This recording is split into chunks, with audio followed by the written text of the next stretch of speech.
Welcome to Influential Entrepreneurs, bringing you interviews with elite business leaders and experts, sharing tips and strategies for elevating your business to the next level. Here's your host, Mike Saunders.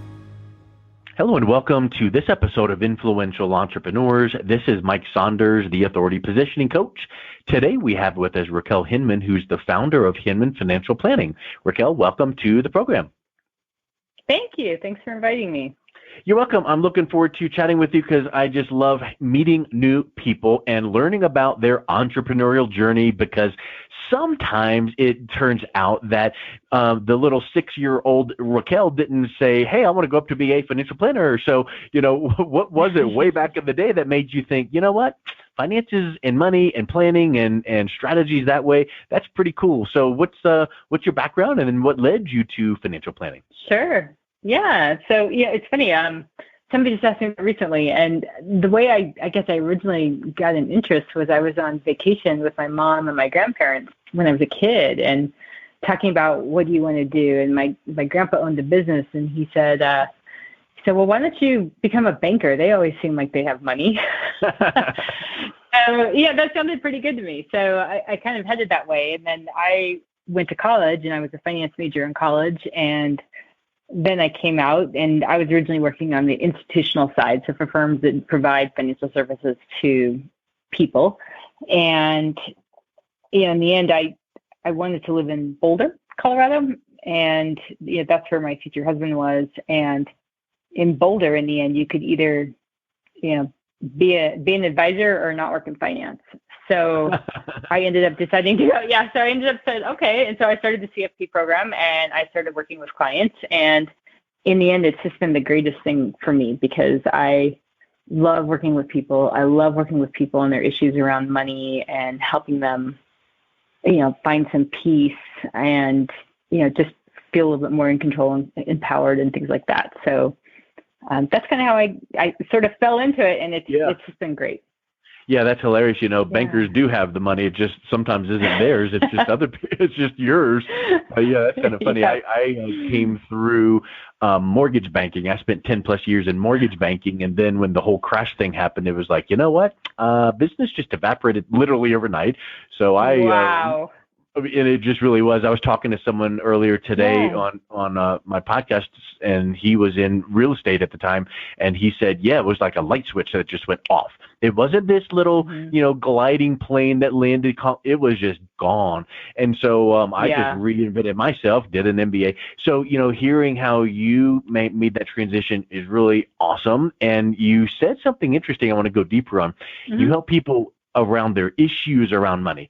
So talk a little bit about issues, because that makes me think that there's some, maybe some fly in the ointment that not everybody knows how to handle their money. I thought that was just the easiest thing in the world. Ha ha.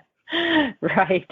Well, I love that. Sometimes people will talk about the fact that money is just a tool. And then, what's happened in our world is people have a lot of emotions around money based on their experiences and things like that. And so, I believe in both the art and the science of financial planning. And the science part of it is crunching the numbers and figuring things out. But the art of it is really trying to figure out what's best for your clients and really helping them get at the heart of, helping their money serve them rather than they serving their money. And so it's, really getting deeper on what are your goals, what are your values, what are the things that's getting in your way, where are you anxious about money or overwhelmed, and how can we help you have a more comfortable relationship? I tend to work a lot with people who've gone through transitions. So, inheritors are a big thing. I work a lot with inheritors where, maybe they never asked for this money, but they've got it. And now what do they do with it? And they may or may not have been given the tools depending on the function or dysfunction of their families. I work a lot with people who have come out of divorce. And again, it's one of those situations where maybe they've got a pile of money, but their ex-spouse is the one who handled everything. So they don't know what they're doing. And, and then another one is just people who've worked for retirement for years and years and years, and they've accumulated all this money. Well, now all of a sudden retirement is facing them, right now. And they haven't ever really thought about, well, now what do I do? And so again, it's kind of bringing the money side of it, but also the behavioral and the accountability and helping them with all that emotion around money. So I really do both of it, and I enjoy doing both. There's I think we could probably spend about 4.5 hours on just the one phrase, emotion around money. Right. I mean, it's kind of like you hear of emotional eating, and I think that there is a thing about, emotional spending. People have a bad day and they think, I'm going to go spend money, and it might not be the best financial decision for them, right? So, what are you seeing when you work with clients? Are you watching for certain things that would trigger that, we need to kind of smooth out and polish up this emotion that they approach their money with? Mm-hmm. Yeah, absolutely. And it shows up in different ways. When you're working with people who have some money, sometimes what it is more than anything, and especially you see this with inheritors, is they've got a bunch of money and they're afraid to spend it. Yeah. They're so afraid of losing it. They're so afraid of being a good steward. And so, one of the things is sometimes helping them understand what it means to them. So, how much money can you take from this portfolio? Can you do a special thing? I've had more than one client come to me and say, thanks for giving me permission to do this. Oh, wow. So, I had a client who retired. She was CEO of a company. She retired and really just wanted to remodel her house. And in the end, she spent several $100,000 doing it. And she did come back and she said, just thank you for giving me permission to do this. I never would have done it without you. Wow. Same thing with clients with buying vacation home. Some of those things, like I've had this dream, I've always wanted to do this, but I'm afraid to do it. I don't know whether I can do it. And helping them evaluate that it's really powerful for them, and it feels really good for me. And so what do you do when you have a client that comes and they feel unempowered to do something? So now you're dealing with the emotion of, money, or the decisions about money. Yeah. But then what they want to do might not be the best decision for their long term. Like, hey, you said you wanted to retire by this age, or doing this thing, whatever this thing might be. Wow. Like I remember back in the day when I was working in mortgage banking, I was working with financial advisors providing home equity lines of credit for their clients. And I remember distinctly this one advisor going, hey, this guy called me up and he wants $190,000 out of his portfolio to buy an RV. And he's like, it hits my assets under management, but also it might not be the best choice for him. So why don't we look at doing, line of credit and tax, whatever all that is. So how do you handle someone that is asking for using their money in a way that you think might not be the best choice long term, and then there's going to be an emotional reaction to that? Right. Well, I think it comes down, and it can be a more than one pronged approach, if you will. So, for some clients, really all you have to do is show them the numbers, and you throw this goal in their plan, and you show them what happens, and they see it blowing up, and they're like, okay, maybe not. For some clients, you have to go a little deeper, and it really depends on if the client's willing to do that. But there are certainly times where I've gone back with clients and we talk about, tell me about your experiences growing up. What are these money messages you got? There's a term in our industry called money scripts. What are your money scripts around money? And sometimes if we go through some of that and we can get down to, what's really the psychology around what's going on. And I do have to be really careful because I'm not a therapist. And, so there's times where, if the issues are serious enough, you have to refer out to a therapist. But to a certain extent, we can sometimes go back and examine, like, what's really going on here? And, why are you not acting in your own best interest? Is it just because it's a lack of knowledge, in which case it's running the numbers, or is there really something else behind that where you're kind of shooting yourself in the foot, for some other reason? And again, sometimes you just go back into some of that and examine what's going on, and then sort of the light bulb going off for the client of, oh, that's why this is happening or that's happening. And, what are you really going to get out of this? What's the emotion behind if you do this thing? What hole is it filling for you? So there's a lot of different ways to tackle it. And I'll bet you've got to be really, I guess I'll use the word strategic, but really, fine-tuned questioning process to make people realize something, but then at the same time come to the decision on their own, not you just telling them. Because I think that you could probably go, oh, you want to do this? That's not a good idea because, and they're like, well, and then they'll bristle. Whereas if you ask the right question, they're like, ooh, that's a good point. And then you ask another question like, oh, wow, I guess that's really not. And they decided on their own, but you just guided them. Right.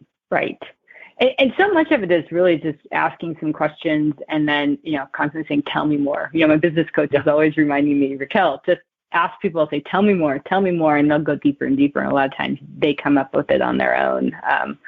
But certainly there's so many different questions and approaches, and I'm constantly going to trainings and classes and things like that to learn more about how to better help clients sometimes when they're struggling with some of these issues. 100%. Well, what would you say is one of the differentiating factors with how you work with your clients, as opposed to, you've got a competitor or 1,000, right? I mean, there's a lot of people that do what you do. So right. What does Raquel do that other people, that you do a little bit better because of the way that you approach things? Yeah, so sometimes I tell people that one of the things that I pride myself on is I tend to work with a lot of people who maybe aren't served well by your traditional wealth advisors. So again, people who are a little bit more afraid of their money or overwhelmed by it. And part of that is, one thing that I believe, and people have told me before, is I really, truly am an advocate for my clients. So I get to know my clients. I get to know their situation, not just the money, but, the emotional stuff, and just kind of really what are their issues. And then I will go to the meetings with attorneys, go to the meetings with CPAs, go to trustee meetings, and do things like that where we're really advocating on behalf of the client to make sure we're all working together for their goals. And that's, especially when I meet with attorneys and CPAs, they're like, wow, you go to a level of depth that nobody else does. And I'm really proud of that. Yes. Yeah, because you know what? In every line of work, I was going to say in your line of work, but in every line of work, people want to be treated kind of like a person, a human, and not a number, and not here's this cookie cutter approach, implement that, see ya. How about let's just get to know you and what you need and what your goals are, and now let's structure this for you, and they feel heard. And I think that sounds so, people would nod their head and go, yeah, of course, but it's kind of rare these days. Absolutely. Well, and I feel like it's a buzzword now. So, every advisor out there, I feel like says, oh, I do the behavioral side, I do this. And it is one of those things that I think you can only do so many checklists. And it's just part of your being and who you are as an advisor, or it's not. And I think it can be hard to learn it and really do it well and do it with integrity. And I do believe for me, if I wasn't an advisor, I would have been a therapist. And not all clients want to go to that level of depth, but for me, it's really important to get to know my clients, to understand what makes them tick, and then to really try to meld all that in with the money. So, well, I feel like statistically, whether you think, of whatever statistics of, you mentioned divorce, there's a large percentage of divorces that are impacted negatively because of money decisions. So in your small way, I would think that, have you ever heard this story before? The grandpa and the grandson are walking down the beach and they're picking up these, starfish, or he's throwing it back in. He's like, oh, these are living creatures and I'm saving this one and this one. And the grandson goes, well, Grandpa, there's thousands. You can't save them all. He goes, I know, but I can make a difference to this one here and then to this one here. So yeah, in your way, you can go, you know what, helping people understand and make great financial decisions maybe is a notch. Maybe it doesn't transform every single life of every single client, but it's your thing. It's your thing you can do that could help, change the trajectory of someone's life, marriage, whatever. Absolutely. I mean, knowing that you can make a difference in people's lives, that is why I do this. I get so excited about it, and and it feels really good, and it impacts the client too, of course. I mean, of course, there's that. Right. There's always the client, but you know what? Yeah. When it's not like you just said, well, and I like to buy my Lamborghini and my fourth vacation home. No, you're saying I really get recharged when I can make a positive difference in someone's life. And about the money, that's great. But sometimes it's just getting to know them as a human. Sometimes I'll bet you've probably given some personal advice here and there because you got to know them on a personal level. So that's the kind of thing that maybe people are missing from, the big boys or the big girls out there. So I think that's a really hang your hat on that. That's awesome. Well, Raquel, thank you. What's the way that people can reach out, connect with you, and learn a little bit more about your practice? Yeah, the easiest way to learn more is to go to my website, hinmanfp.com, and on there I've got a request a consultation, so people can always, go that way and book a 30-minute free consultation with me if they want. And, of course, they can always email or give a call too, but the easiest way is to book that initial consultation, and it is free. Awesome. Well, thank you so much for coming on today. It was really nice getting to know you. Thanks. Same here.